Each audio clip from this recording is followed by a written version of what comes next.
bagi non-muslim tidak boleh masuk ke Mekah dan Madinah. Iya. Kan tidak boleh haji kan? Ya iya, tapi faktanya sekarang Mas Roji, sekarang udah mulai yang menguasai hotel, cek coba. Siapa pemilik hotel-hotel di Jeddah itu? Australia, Inggris, Amerika. Ya tinggallah sahabat mereka itu. Sahabat si Saud. Iya benar-benar. Iya. Siapa kontraktornya? Dari Israel. Sekarang itu. Sekarang tuh nggak ada yang kayak begitu. Sekarang itu. Kalau misalnya dikomparasikan secara jujur ya, Bah ya, karena kita udah paham hakikat haji secara substansinya, kan mending mulai sekarang kita perlu tengok kanan kiri kita supaya nggak ada lagi anak SD yang bunuh diri gara-gara nggak bisa beli ATK. Betul. Atau tadi kata Mas Rojik tadi, ngejual sawah, jual tanah, pulang dari haji, bengong aja sawahnya nggak ada. Itu fakta itu. Fakta. Dan inilah penipuan besar-besaran. Itulah gara-gara nggak disembelih Al-Baqarah, akhirnya sapinya diperah. Sapinya diperah, ngeluarin real. Akhirnya kan surplus triliunan mereka. Nah, ya tadi ya mainnya sama aja, yang di sana surplus, yang Menteri Agamanya surplus, Departemen Agamanya surplus. Jadi inilah, aduh kata Abah, sampai Abah kemarin udah kiai-kiai ke sini. Abah saya tuh siap menjamin tanggung jawab di hadapan Allah. Biar kewajiban haji kamu, kalau kamu memang sudah istita'ah, punya duit, bagikan kepada tetanggamu, saudara. Wah, itu Kamu niatkan untuk haji. Karena saya menemukan Mas Hendra, kisah 8 orang haji mabrur, nggak ada yang pergi ke sana. Iya. Kita harus mengerti. Bahkan Nabi menyindir. Arihlah li tijarah li sum'ah. Sekarang ini jalan-jalan kok. Sama selfie. Baru nyampe, alhamdulillah. Hanya untuk apa? Lebih cenderung gaya hidup. Nah, kata saya, KHW sekali-kali ya tuh. Semua. Belum lagi perilaku behavior orang Arab ya, ketika kemudian yang berangkat haji itu dia sendirian, wanita, ya itu sering dimanfaatkan oleh kayak gitu, dan itu banyak teman-teman yang ngaku gitu. Wah, saya kenal dengan, dulu Abah itu pembimbing haji, dan saya kenal dengan orang yang menyebutnya KBIH itu memeras jemaah itu. Ada uang kewajiban tambah 4 juta kalau nggak salah. Belum lagi harus beli ihram dari dia, beli ini, beli itu, oleh-oleh dari dia. Diperas habis-habisan itu. Bahkan sekarang, karena saking nggak pahamnya orang kita pada haji, masuk pada haji puroda, dikerjain lagi. Teman saya sampai stres, ngeluarin 2 miliar untuk haji. Begitu datang ke tempat saya jelaskan tentang haji. Waduh, kamu itu kalau itu 2 miliar dibagi bangun pondok, disumbangkan kepada pantusan yayasan yatim piatu, mengangkat harta derajat manusia, 2 miliar untuk purodamu itu. Sampai sekarang agak stres lah. Nyesalnya dia. Tadi, bayangkan 1 orang 500 juta. Dia berempat 2 miliar. Dan udah 2 miliar hampir ketangkap lagi. Inilah sekarang ini, bahkan saya melihat bahwa ini sekarang sudah dagangan dari Arab Saudi sendiri. Maka haji dibatasi supaya mereka ada bahasa umroh ajalah duluan. Ini udah sebetulnya tur religi yang dipaksa. Sehingga sehari ini Mas Hendra Sirang cek dengan 100.000 orang. Rata-rata umroh itu. Karena mereka batasi haji selama 20 tahun, 30 tahun. Duit yang ngendon, tapi tetap aja kurang. Waktu nanti pelunasan masih kurang juga. Inilah kata saya sih, demi Allah, Abah saya itu siap ngejamin. Kan kalau perlu, siapapun kalian yang mau pergi haji, dosanya kasih ke Abah semua. Kalau itu dosa kamu meninggalkan haji, yang kamu pergi ke sana itu. Tapi coba kamu niatkan. Keluarkan uang itu membantu saudara. Tetangga kanan Tapi kiri. diniatkan haji untuk dirimu. Karena haji itu tentang wakofa, wukuf, kenali dirimu. Maka Abah itu suka wukuf kolbi di sini. Abah suka bikin haji hakikat di sini Mas Hendra. Oh. Iya. Saya bilang ke jamaah saya jamin daripada 1000 kali kau ke sana, ini lebih baik duduk di sini. Kau ngambil mikot di sini, duduk di sini, sa'i di sini, diam dalam pikiranmu. Itu dijelaskan dari kitab Sirul Asrar, Tuan Syabul Qadir, tentang haji hakikat. Karena kalau haji pakai syariat, nggak ada istilah rukun itu. Ada bahasa, syahadat itu wajib, sholat itu wajib, begitu zakat, tidak. Nggak bisa, namanya juga rukun. Puasa wajib dan orang miskin juga, apalagi orang miskin. Ya jelas nggak punya makanan, ya puasa aja. Bisa. Haji, nggak bisa, saya kan. Makan. Akhirnya dipelintirlah mana istito'ah, manistato'ah ilahi sabila itu. Tadi semua. Ini yang tanya, hakikat mencium Hajar Aswad sama tahalul. Hajar Aswad itu yang mana? Sebetulnya kenapa kita ini tawaf berputar kaki? Setiap kita kelahiran kita itu mengenang, melewati mulut rahim ibu kita sendiri. Ibu kita lah Hajar Aswad itu. Makanya kenapa sebenarnya yang disebutkan makom Ibrahim itu di mana? Kan seolah-olah Ibrahim itu Baitullah itu di dada kita, Mas Hendra. Makanya di situ juga Abah ajarkan. Di Ka'bah itu ada apa? Multajam. Di mana ada yang multajam? Maka Abah ajarkan kan bagaimana cara STS itu. Bicaralah pada rumah Ibrahim di dadamu. Tekuk lidah, rapatkan gigi pada multajam hatimu di sini. Tadi semua. Kamu bisa tawaf kok di situ setiap hari. Nggak usah pakai duit lagi. Tadi semua. Ya. Itulah kenapa rukun. Artinya kalau rukun apa? Rukun nikah hanya satu rukun nggak ada katanya nggak sah. Iya Pak. Rukun Jumat satu rukun nggak sah. Rukun masa ada rukun bisa ditawar. Nggak ada duit, nggak bisa zakat. Padahal selalu di sebalik yang syariat itu ada yang hakikat. Dan hakikat itu murah. Tapi kalau seandainya bisa ya syariatnya dong. Dari semua.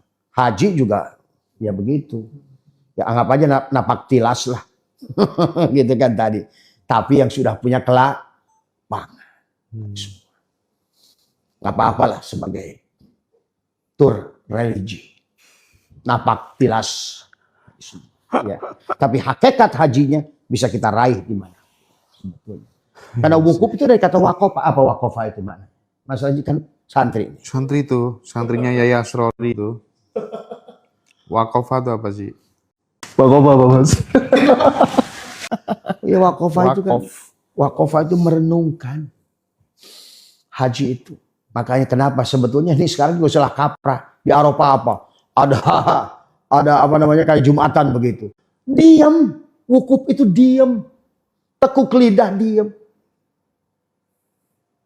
Wukuf itu dari wakofah itu merenungkan siapa sejatinya diri ini. Maka setelah haji baru perintah Allah. Fa'idha qadaitum manasikakum fadkurullaha kadikrikum aba'akum. Ketika engkau telah selesai melaksanakan haji, ingatlah pada Allah sebagaimana kamu ingat pada bapakmu.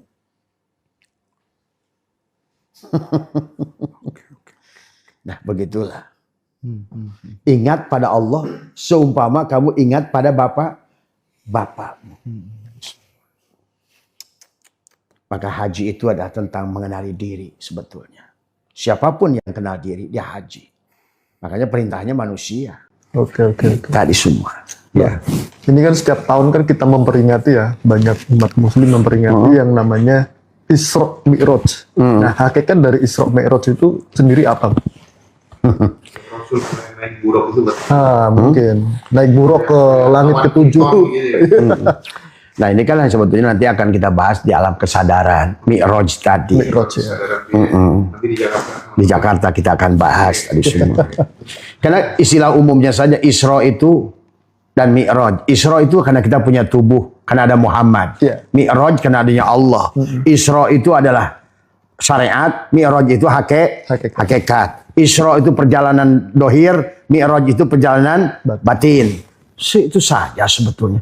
Dan itu bisa dilakukan hanya dengan nekuk lidah, rapatkan gigi. Mematikan si Isra. Kenapa Isra bukan Sara? Karena Isra. Artinya walaupun tubuh bukan kita yang berjalan. Makanya subhanalladzi asra. Asra itu bukan berjalan sendiri, tapi dijalankan. Bagaimana cara dijalankan? Tekuk lidah. Matikan kamu. Biar dia yang ada. Kenapa sih lo selalu takut lidah? Karena semua ulama berkata, dan Allah pun dalam hadis kursi sudah berfirman, innakum lantaro robbakum hatta tamutu. Kamu tidak akan bisa melihat Tuhan kamu kecuali kamu mati. Kenapa selalu Lailatul Qadar? Nah itu tuh mau puasa soalnya. Tuh. Masuk Nabi juga berkata, subhanalladzi asra bi abdihi lailan. Karena selalu lailan. Lailatul Qadar. Lailan. Lail itu tandanya apa? Mati. Dan orang mati itu Mas Sera, sebetulnya berhentinya napas karena ditekuknya lidah ke atas. Saya udah biasa menuntun orang sakaratul maut. Dia bilang, sebetulnya napas terakhir itu ditutup oleh lidahnya sendiri. Maka kalau begitu kita cara al-mutu qabla an tamutu adalah dengan menekuk lidah. Sekarang ditemukan oleh ahli syaraf. Ternyata ada syaraf fenom di sini. Pada saat lidah kita menekuk langit-langit mulut kita. Sambil menahan nafas. Kan kata Imam Ghazali, Lailatul Qadar itu terjadi pada saat angin berhenti berhembus. Pada saat laut tidak berombak. Itu juga istilah Nabi ke, istilah Allah ke. Kita terus mengerti. Coba, apa hubungannya coba Lailatul Qadar dengan nggak ada angin di luar? Karena Nabi sudah berikan patokan. Segala yang berkaitannya dengan hakikat harus lari kepada diri. Man tolaba maula bigori nafsihi faqad dhalla dhalalan ba'ida. Siapa yang mencari apapun keluar dari. Makanya pada saat ulama mengatakan, maka Nabi juga menyampaikan bahwa sesungguhnya Lailatul Qadar itu cirinya tidak ada angin. Ombak diam. Bumi sunyi. Maksudnya bukan bumi yang di luar dirimu itu. Tekuk lidahmu, rapatkan gigimu, berhentilah bernafas.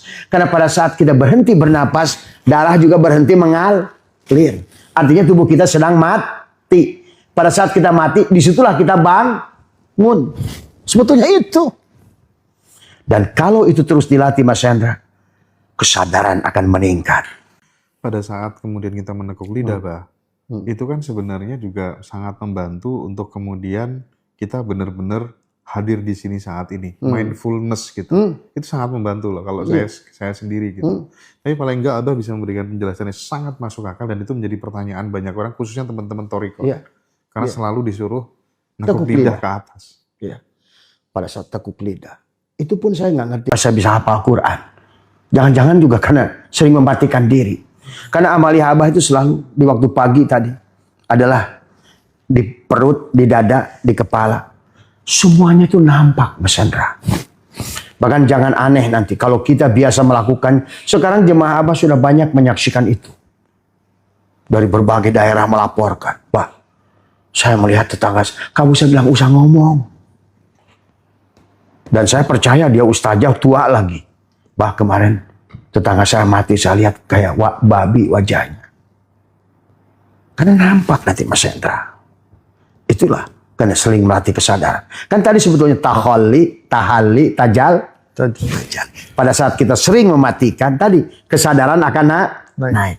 Sering mematikan jasad, maka tadi sebetulnya sesederhana itu Mas Hendra. Maka kata saya merubah nasib itu semudah bernapas. Maka pantas karena di dalam hikam ma min nafasin tubdihi ila qadarun fika. Ternyata setiap napas yang kau tarik ada takdir yang kau buat. Maka pada saat kau berdiri bernapas, sebetulnya engkau sedang rojiun pada Allah. Yang ada hanya Dia. Maka tadi bicara dengan Dia, la sautun la harfin, dengan menekuk lidah, merapatkan gigi. Nggak usah ngomong apa-apa. Maka kenapa kata saya, nggak ada nabi jadi nabi di masjid, nggak ada wali yang jadi wali di masjid. Kebanyakan di gua, di hutan, di gunung, di pinggir sungai. Apa? Semedi. Kenapa semedinya begini? Karena menyatukan 10 jari kita ini. Kita ini kan sedulur papat 5 pancar. Papat 5 pancar. Jibril, Mikail, Israfil, Ijrail, Karimah, Allah di dada. Sama. Ibrahim, Nuh, Musa, Isa, Muhammad. Abu Bakar, Umar, Utsman, Ali, Muhammad. Sama saja. Maka disinilah semuanya.